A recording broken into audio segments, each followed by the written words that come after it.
So good morning, my dear students.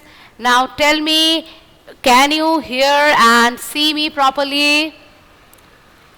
Okay, first of all, tell me, can you hear me and can you see me? Am I audible and visible? Then we will start our class. Yes, good morning, Binayak. Okay. That is what I wanted to know. Yes, Ayush, I am fine. How are you, beta? Hope to see you all soon in the classrooms, isn't it? The difficult period is seem to be over, getting over, you know. Okay. So, can you see on the board what I have written? Let me move. Yes. See what I have written? Lanka Vijay. Okay? Lanka Vijay is what I have written. तो आज हम उसका नाम है लंका विजय. ठीक है, तो आप सभी तैयार हो जाइए, अपने रामायण की किताब निकाल लीजिए और उसमें जो है पृष्ठ संख्या कितनी है? पृष्ठ संख्या है 69, पेज नंबर 69 निकाल लीजिए. जल्दी जल्दी, मैं वेट कर रही हूं.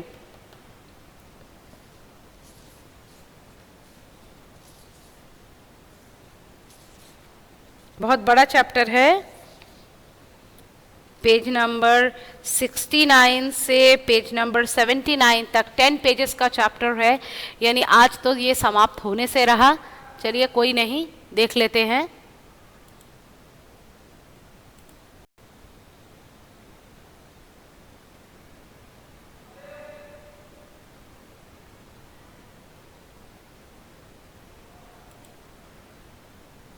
चलिए शुरू करते हैं. लंका कूच की तैयारियां रात भर चलती रही. सभी तत्पर, सभी उद्यत. सुबह कूच से पहले सुग्रीव ने वानरों को संबोधित किया. युद्ध के बारे में कहा, युद्ध भयानक होगा. इसमें केवल वही सैनिक जाएंगे जो शारीरिक और मानसिक रूप से स्वस्थ हों. जो दुर्बल है यही रुक जाए. कूच करना यानी आक्रमण करना. अब वानर सेना तैयार थी, लंका पर आक्रमण करने वाले हैं. क्यों लंका पर आक्रमण करने हैं भाई? जिसलिए इतनी घटनाएं घटी, सीता माता को दुष्ट रावण के चंगुल से छुड़ाना है, तो इसके लिए क्या करना है? इसके लिए युद्ध करना होगा. रावण ऐसे ही तो नहीं सीता माँ को छोड़ देगा ना. तो इसलिए क्या हुआ कि रात भर पूरी तैयारियां हो गई आक्रमण करने के लिए. सभी बहुत तत्पर थे, सभी बहुत एकदम एक्साइटेड थे और रेडी भी थे. अब सुबह कूच करने से पहले, कूच करने यानी आक्रमण में निकलने से पहले जो है सुग्रीव ने पूछा वानरों से कि आप लोग सभी तैयार तो हैं, और जो लोग फिजिकली एंड मेंटली फिट हैं वही इस लड़ाई के लिए जाएं, क्योंकि ये एक ऐसी लड़ाई है जिसमें हो सकता है बहुतों के प्राण जाएंगे. तो आप लोग जो दुर्बल हैं शारीरिक मानसिक रूप से, वो रुक जाएं, वो न जाएं. वानर सेना को युद्ध के नियम बताए गए और बताया भी गया वानर सेना को, क्योंकि वानर सेना है, इंसान की सेना नहीं है. उन्होंने किसी इंसान से पहले इस प्रकार के युद्ध नहीं किए थे. तो उनको बताया गया कि किस प्रकार से ये युद्ध जो है होने वाला है, क्या नियम है, रक्षा और आक्रमण के तरीके किस प्रकार से होने वाले हैं, ये भी बताया गया. सेना किष्किंधा से दहाड़ती गरजती किलकारियां भरती रवाना हुई. राम लक्ष्मण और सुग्रीव की जयकार से आकाश गूंज उठा. लाखों वानर थे, चारों ओर कोलाहल. वे पेड़ों पहाड़ों को रौंदते चले जा रहे थे. इसका नेतृत्व नल कर रहे थे. सुग्रीव के सेनापति जामवंत और हनुमान सबसे पीछे थे. यह सेना की रणनीति का हिस्सा था. तो किसी भी युद्ध से पहले एक रणनीति तैयार की जाती है. रणनीति यानी युद्ध की नीति. ठीक है, मतलब क्या है कि जैसे आप लोग क्रिकेट का भी जो मैच है, क्रिकेट मैच जब देखते हैं तो क्रिकेट मैच से पहले भी क्या होता है कि आप लोगों का एक गेम प्लान रेडी किया जाता है. ठीक है, तो किसी भी चीज को करने से पहले उसकी प्लानिंग जरूरी होती है. लाइक कि मैं आज आप लोगों को ये चैप्टर पढ़ा रही हूँ, So I have planned it before that I am going to teach you this chapter in this way. So everything is planned. तो एक युद्ध है तो इसकी भी प्लानिंग है. तो इन्होंने एक प्लानिंग किया, इसलिए सेना जो है कहाँ से चल पड़ी, किष्किंधा नामक जगह से चल पड़ी जहाँ पर वानर सेना रहती थी. दहाड़ती हुई, मतलब गरजते बरसते एकदम जोशो खरोश के साथ ये लोग जाने लगे. और राम लक्ष्मण सुग्रीव की जय जयकार आसमान में गूंजने लगी. मतलब कैसे जा रहे हैं, राम भगवान राम की जय, लक्ष्मण की जय, महाराज सुग्रीव की जय, इस तरह जयकार लगाते हुए वे लाखों वानर जो हैं जाने लगे. चारों ओर बहुत ही कोलाहल था. पेड़ पहाड़ को जैसे रौंदते हुए एकदम मतलब कूच करते हुए सब आगे बढ़ने लगे.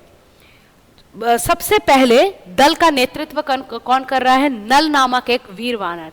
नल और नील दो बहुत ही वीर वानर थे.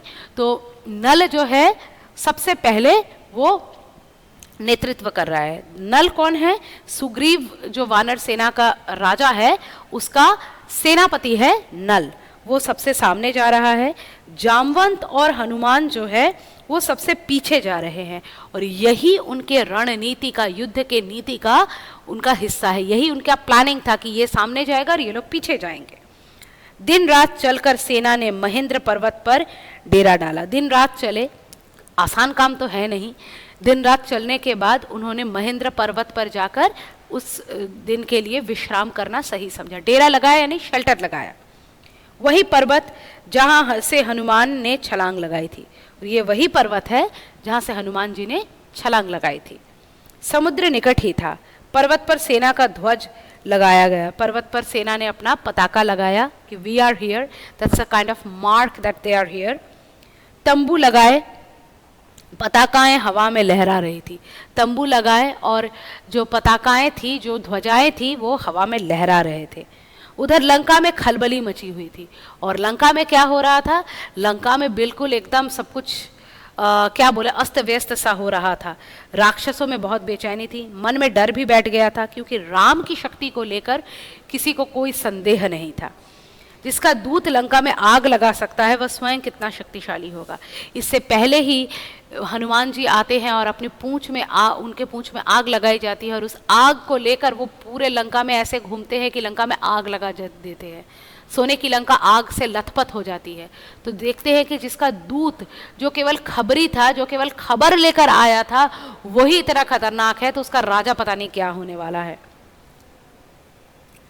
नगर में चर्चा का विषय यही था, लेकिन रावण इससे अनभिज्ञ था. उसे कौन बताता, किसी में इतना साहस नहीं था. अब देखो, सभी नगर में यही लेकर चर्चा कर रहे थे. सब जानते थे कि ऐसी लड़ाई में रावण की हार सुनिश्चित है. एक तो रावण का उद्देश्य ही गलत था, ऊपर से क्योंकि किसी और की पत्नी को उठा के ले आना ये कहाँ का इंसाफ है. तो एक तो उसका उद्देश्य ही गलत था, और उसके बाद जो है आपका मतलब इतने शक्तिशाली एक व्यक्ति से इस प्रकार का युद्ध करना ये कोई आसान बात नहीं थी. सबको पता था कि result can go in either way, लेकिन रावण को ये सब बात बताने का साहस किसी में नहीं था. सब चुपचाप जो है रावण के इंस्ट्रक्शंस को फॉलो कर रहे थे. सब अंदर मन ही मन जानते थे कि ये गलत है, लेकिन दे वर हेल्पलेस. ये चर्चाएं विभीषण ने सुनी. विभीषण जो रावण का भाई था लेकिन राम का भक्त था, उसने ये चर्चाएं सुनी.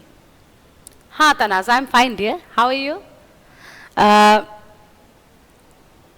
ऐसी हताश सेना युद्ध नहीं कर सकती, उसकी पराजय निश्चित है.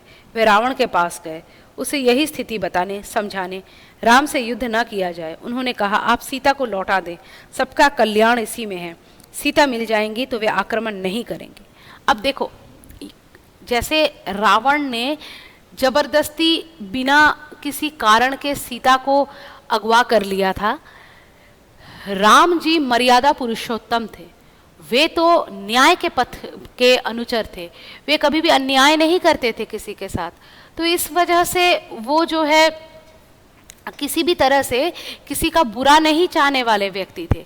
तो यदि उनसे जो चीज़ छीन ली गई है उनको वापस कर ली जाए, उनकी जो प्राण प्रिय पत्नी है, अर्धांगिनी है, सीता माता को, उनको जो अगवा कर लिया गया है, उनको अगर वापस कर दिया जाए तो भला वो युद्ध क्यों करेंगे. तो विभीषण ने देखा कि युद्ध से पहले ही उनकी सेना बहुत हताश हो चुकी है, बहुत निराश हो चुकी है।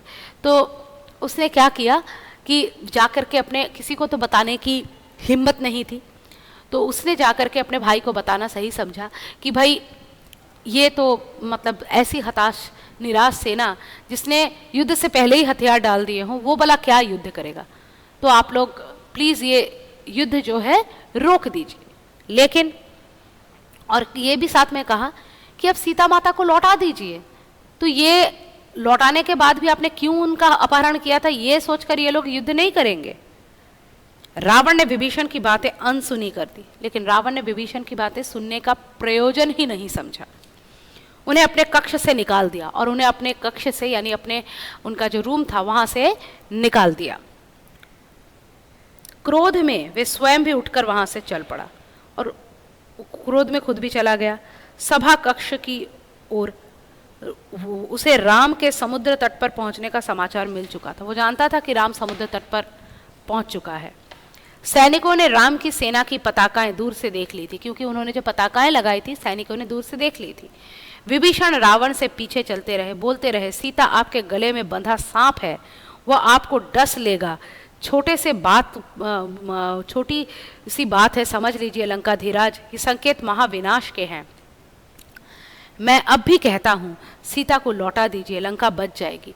वो कहते हैं कि एक छोटी सी बात है, ये जो आपने सीता को हरण करके जो मतलब विनाश को खुद न्योता दिया है, गले अपने लटकाया है, ये एक सांप की तरह आपको डस लेगा।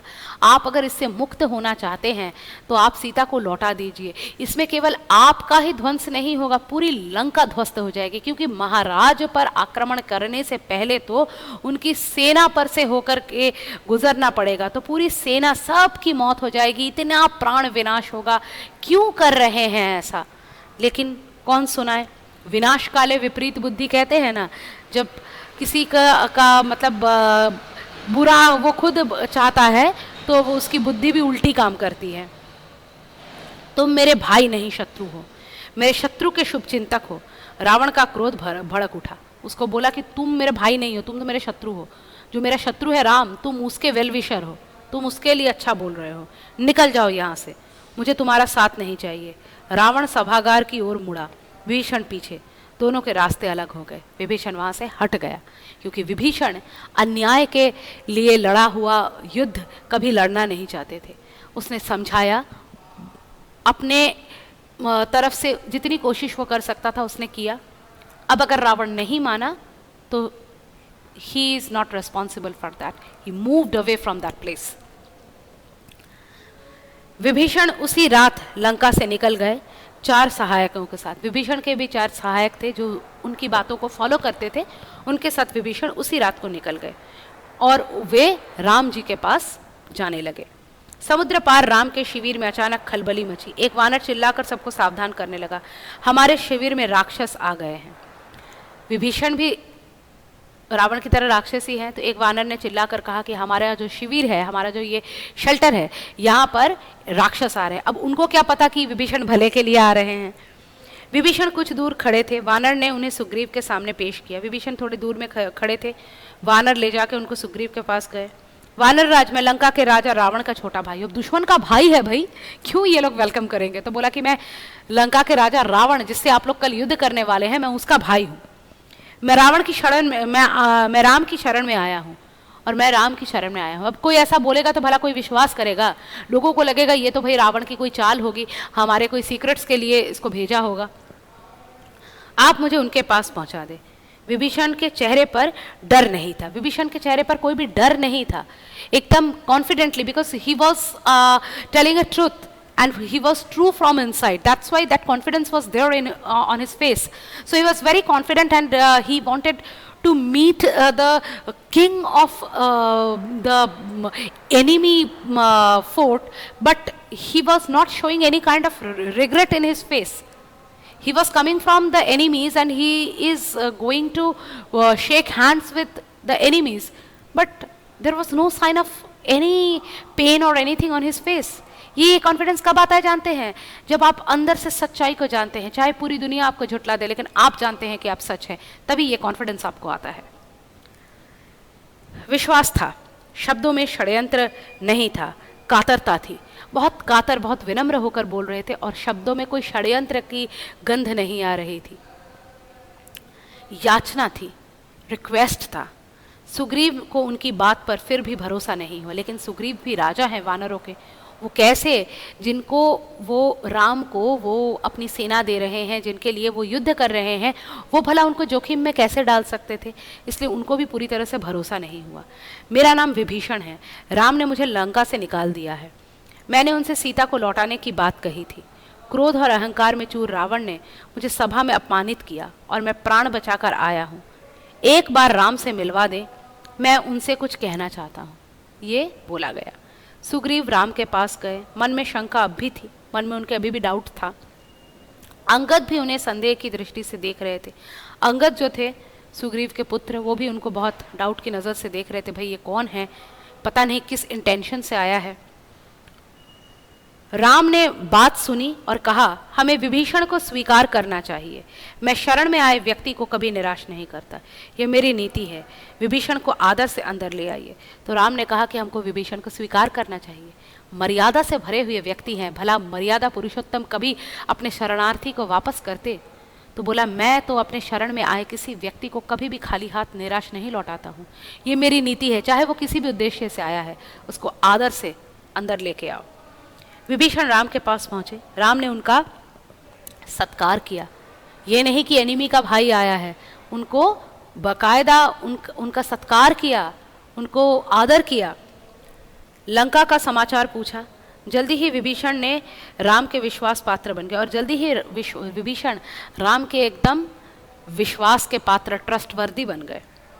जल्दी ही विभीषण राम के विश्वास पात्र बन गए। उन्होंने लंका की बहुत सारी जानकारी राम को दी। रावण और उनकी योद्धाओं की शक्तियों के बारे में बताया। कहा, रावण पर विजय प्राप्त करने के लिए बल और बुद्धि दोनों की आवश्यकता है। तो बोला कि मतलब कैसी, शत्रु पक्ष उनका कैसा है, सब कुछ बताया और बोला कि अगर आपको रावण जैसे योद्धा पर विजय पाना है तो शक्ति के साथ साथ ब्रेन का भी इस्तेमाल करना पड़ेगा। विभीषण, तुम चिंता मत करो, राक्षस मारे जाएंगे, लंका की राजगद्दी तुम्हारी होगी, भविष्य तुम्हारा है। राम ने कहा। बोला, तुम चिंता मत करो, तुम भले इंसान हो, मैं तुम्हें कभी वंचित नहीं करूंगा। ये सारे राक्षस मारे जाएंगे और जिस लंका से आज तुमको अपमानित करके तुम्हारे भाई ने निकाल दिया है, इस लंका की राजगद्दी पर मैं तुम्हें बिठाऊंगा, मैं तुम्हें लंका का राजा बनाऊंगा। राम की सेना के सामने एक बड़ी चुनौती थी। राम की सेना के सामने एक बहुत बड़ा चैलेंज था, समुद्र। अब उस समुद्र को कैसे पार करें? समुद्र है भाई, कोई नदी नाला नहीं है, समुद्र को कैसे पार करेंगे? राम ने समुद्र से विनती की। 3 दिन बैठे रहे कि समुद्र रास्ता दे दे। 3 दिन समुद्र के सामने हाथ जोड़कर उन्होंने विनती की, रिक्वेस्ट किया कि प्लीज़ मुझे यहाँ से जाने का रास्ता दे दे। वह नहीं माना, समुद्र ने रास्ता नहीं दिया। राम को बड़ा गुस्सा आ गया। उन्होंने क्रोध से, समुद्र ने उन्हें सलाह दी, आपकी सेना में नल नामक एक वानर है, वह पुल बना सकता है, उससे वानर सेना पार उतर जाएगी। तो बोला कि आपके जब क्रोध में देखा तो समुद्र ने बोला कि आप इतने क्रोध में आ गए हैं तो मैं बता ही देता हूँ आपको, आप ही की सेना में एक नल नाम का वानर है, उसको पुल बनाना आता है, उसको ब्रिज बनाना आता है, तो उसको बोलिए पुल बनाने के लिए, और उस पुल से आपकी वानर सेना समुद्र पार कर सकती है। नल ने अगले ही दिन काम प्रारंभ कर दिया। पुल बनने लगा। वानर कंकर पत्थर शिलाएं लाते रहे, नल पुल बनाते रहे। 5 दिन में पुल तैयार हो गया और 5 दिन में उसने पूरे समुद्र के ऊपर पुल बना दिया, सब बाकी वानरों की सहायता से। समुद्र को 2 टुकड़ों में बांटता हुआ ऐसा पुल बनाया कि समुद्र इधर, समुद्र उधर और बीच में पुल। ठीक है। उसका घमंड चूर करता हुआ, और समुद्र का घमंड भी चूर हो गया। वो जो अपने आप को बहुत शक्तिशाली समझ रहा था कि मुझे कोई पार नहीं कर सकता है, तो वो उसका घमंड भी चूर हो गया। सबसे पहले विभीषण पुल से उस पार गए, पीछे पीछे वानर सेना का अगला शिविर दूसरे तट पर बना है। असंभव! रावण क्रोध से चीख उठा, समुद्र पर पुल कैसे बन सकता है? रावण को जब ये सूचना मिली कि वानर सेना राम के साथ जो है समुद्र पर पुल बना कर आ रहे हैं, तो रावण ने बोला, असंभव, अभी आप लोग देखिए, हम लोग अभी इतना विज्ञान में उन्नति कर चुके हैं, क्या हम लोग समुद्र पर पुल बना पा रहे हैं? तो रावण ने बोला असंभव, समुद्र पर पुल कैसे बन सकता है? इस समाचार से रावण को विस्मय हुआ, उसको बहुत आश्चर्य हुआ, भय भी हुआ। अब उसको थोड़ा थोड़ा भय भी लग रहा है कि मेरा जो शत्रु पक्ष है वो कोई आसान नहीं है, बहुत ही डिफिकल्ट है उससे जीतना।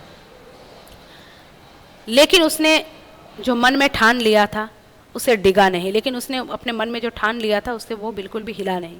उसने आदेश दिया सेना तैयार की जाए, युद्ध का समय आ पहुंचा है। उसने आदेश दिया सेना तैयार करो, अब तो युद्ध का समय आ गया है, अब तो युद्ध ही बताएगा कौन ज़्यादा ब्रेव है। अब दोनों सेनाएं समुंदर के एक ही ओर थी, अब दोनों समुंदर के एक ही ओर, मतलब दे वर क्लोज टू ईच अदर। उनका आमना सामना होना शेष था, बस आक्रमण होना शेष था। आक्रमण की तैयारी थी, रणनीति बन चुकी थी। पहले आक्रमण की योजनाओं को अंतिम रूप दिया गया और उसके बाद आक्रमण की योजनाओं को, आक्रमण का जो प्लान था उस प्लान को लास्ट मिनट फिनिशिंग दिया गया कि किस प्रकार से आक्रमण किया जाएगा। पेज नंबर 71 के जो सेकंड जो उसका कॉलम है उसके फर्स्ट पैराग्राफ तक आज के रीडिंग को हम लोग रखते हैं, क्योंकि समय हो रहा है, अटेंडेंस भी लेना है, तो इतना ही रखते हैं। कौन कौन है ज़रा अपना अटेंडेंस दे दीजिए।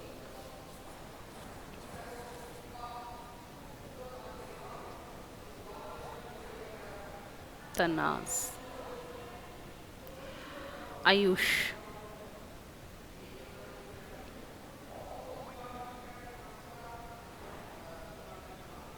विनायक।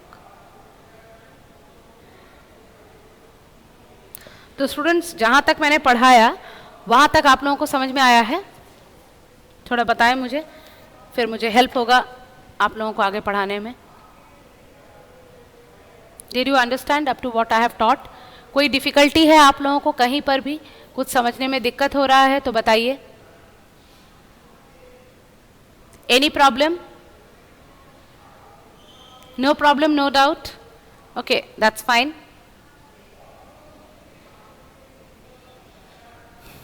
ठीक है विद्यार्थियों, जब आप लोगों को कोई डाउट नहीं है, समझ पाए हैं, तो आज की कक्षा यहीं तक रखते हैं। फिर मिलेंगे अगले कक्षा में। तब तक आप लोग जितने भी ऑफलाइन वीडियोस हैं बहुत अच्छे से फॉलो करते रहिए, पढ़ते रहिए, क्योंकि एग्ज़ाम्स भी आपके पास आ रहे हैं और जल्दी जल्दी बहुत सारा सिलेबस है उसको भी कवर करना है। तो ध्यान से पढ़ाई कीजिए। फिर मिलेंगे अगले कक्षा में। तब तक के लिए bye bye to all of my dear students.